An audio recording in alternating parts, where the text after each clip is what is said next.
దెయ్యపు ఆత్మలు ఇప్పుడు ఉన్నాయా లేవా? వాటికి ఇంకా శిక్ష అనేది విధించలా. శిక్ష కొరకు దేవుడు వాటిని ఉంచాడంతే.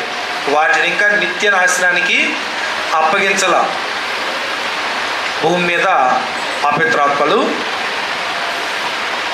దెయ్యములు, దురాత్మలు, పర్యాయపదాలు ఇవన్నీ కూడా ఉన్నవి.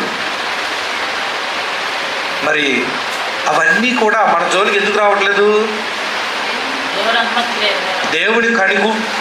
దేవుని కనుగుడ్డు తాకకుండా ఎవ్వరు కూడా మన దగ్గరికి రారు. ఎవరైనా సరే మనకి హాని చేయాలంటే వారు ముందు ఎవరు కంటపడాలి? దేవుని అనుమతి కోరుకోవాలి. భూమి మీద చాలా ప్రమాదాలు, అపాయాలు ఉంటాయి. వాటన్నిటి నుంచి మనం కాపాడుతుంది దేవుడే. అది అర్థమైన వ్యక్తులు కృతజ్ఞత ఉంటారు. దేవుడు